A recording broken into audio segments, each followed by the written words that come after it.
Hi, and welcome. You're listening to the X22 Report. My name is Dave, and this is episode 803A, and today's date is October 28th, 2015, and the title of this episode is Russia Preparing to Eliminate the U.S. Dollar from International Trade. Now, before I get started, I just want to make an announcement. The interview with John Rubino has been uploaded to the X22 Report Spotlight YouTube channel. So you can go right over to YouTube, type in X22 Report Spotlight. It will bring you to the channel and you can view the video there. Or you can come over to the x22report.com site, scroll down a little bit, look over to the right, you'll see the video. Or you can go to the newssentinel.com site. That's newssentinel.com. This is the news site where I'm streaming about 261 news sources from around the world into one location. And this includes print, it includes YouTube videos, and you can view the video there. Let's get right into the economic collapse financial news. Now, when we talk about the economy, we talk about how the next generation is the foundation of how the economy is going to be doing. And we've been noticing that all of these college graduates, all the high school graduates, they're having a very difficult time finding full-time, high-paying work. And this causes a problem. I mean, we're seeing the same thing happen throughout Europe, where the youth unemployment is 50, 60% plus, and the next generation is not supporting the economy whatsoever. And if they do not have the foundation there, the economy is going to fall apart. And we're seeing the same thing here in the United States. Most of the college graduates who are graduating, they cannot find work. And I'm not talking about the part-time working. I'm talking about jobs that are in their field making the pay they're supposed to be making after taking out tens of thousands or hundreds of thousands of dollars in student loans. And we're finding that a lot of these youths that are coming out of college, they are living with their parents. And if we go back to 1999, a quarter of all 25-year-olds live with their parents. By 2013, this number doubled. And currently, half of young adults live in their parents' home today. Fast forward to 2015, that number is even worse. And when we look, we see that this is not just in one area. I mean, many of the states are reporting that children are living with their parents, but they're no longer children. They're 22, 23, 24, 25.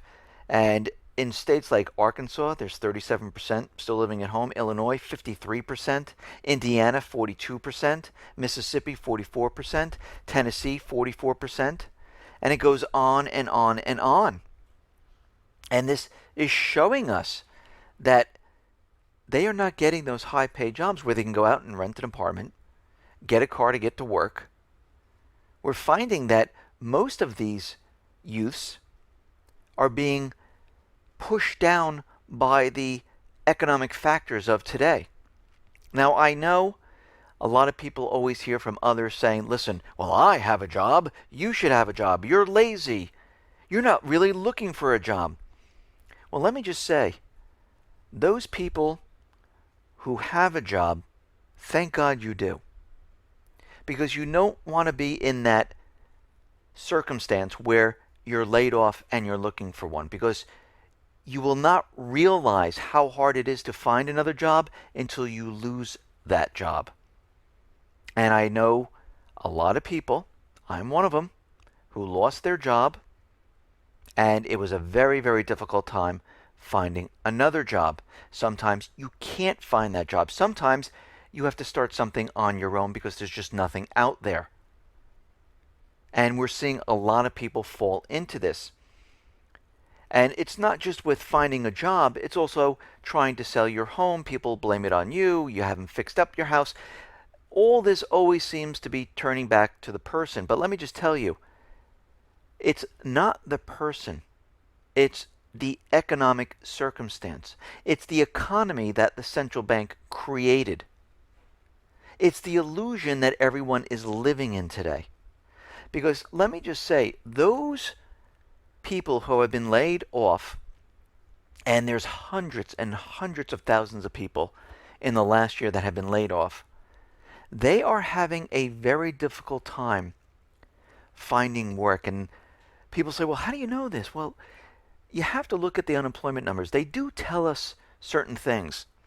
Now, of course, they're telling us that, unemployment is very low.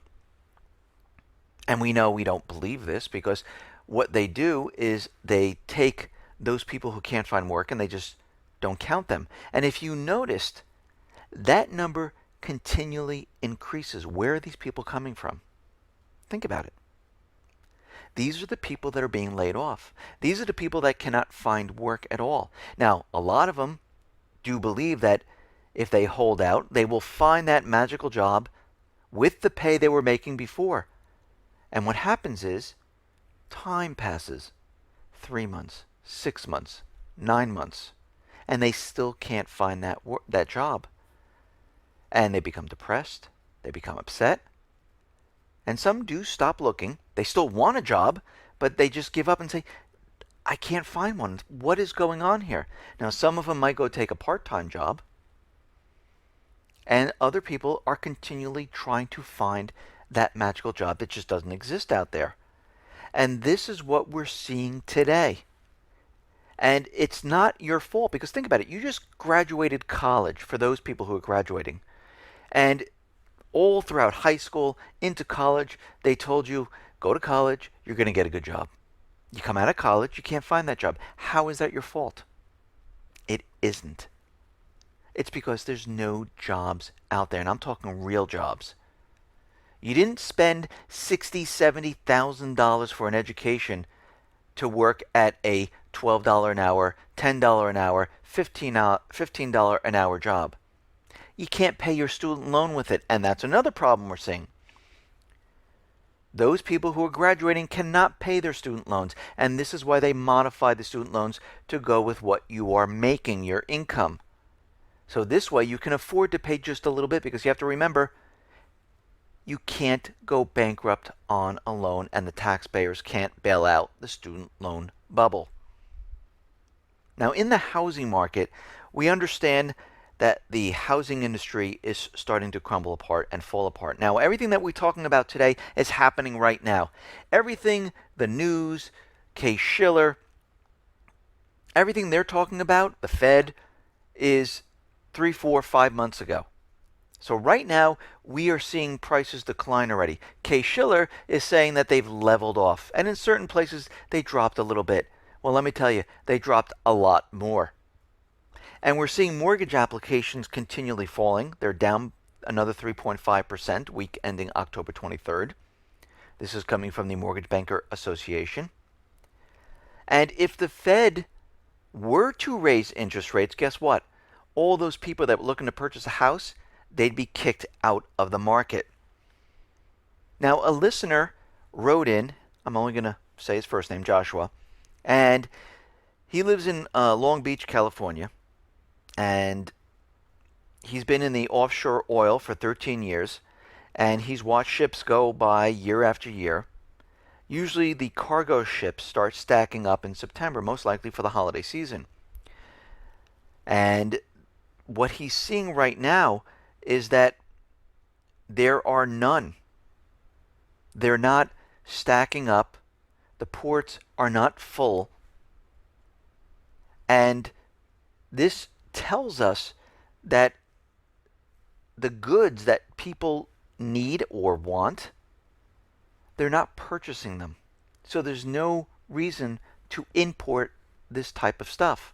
And this is why we see the Baltic Dry Index continually falling. And again, it's falling once again, and now it's down to 737. And this is the raw material the factories use to create goods. So we're starting to see this all over the place.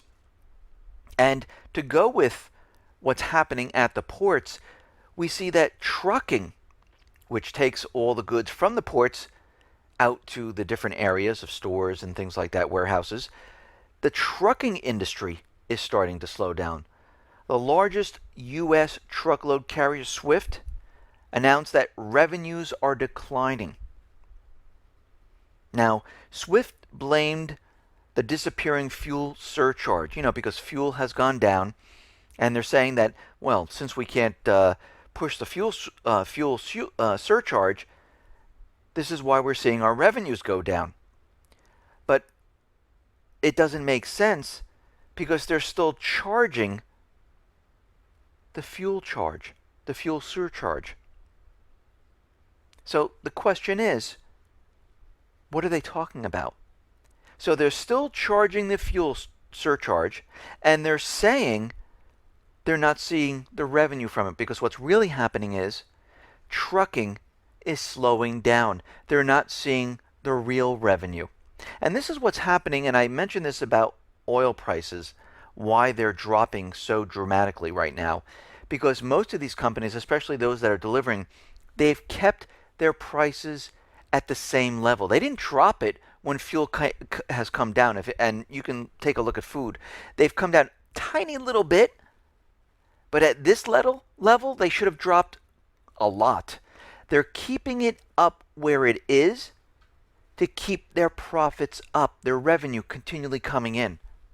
And this is one of the reasons why oil has been pushed down. Look at the airlines.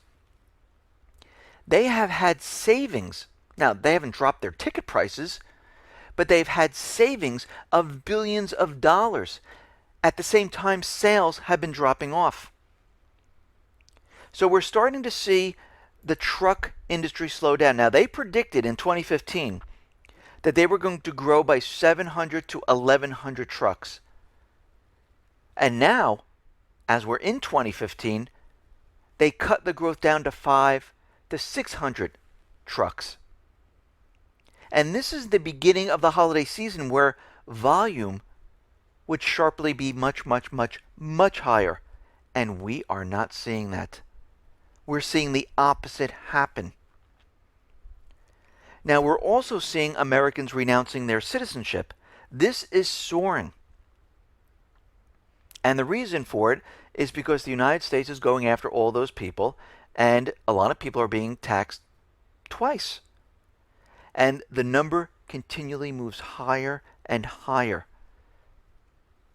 This quarter, 1,426 people renounced their U.S. citizenship. They said, that's it. We're done. Now, the Fed came out with their minutes. Surprise, surprise, they're not going to be raising the interest rates. We know they cannot possibly do this. It would destroy the economy. But what is very interesting about the Fed is they're trying to say that everything is absolutely fine here. Fed says labor market slack has diminished. Labor market's picking up. Everything's fine, everyone. Jobs are all out there. Fed says risks nearly balanced. Monitoring global developments. Fed sees solid gains in household spending.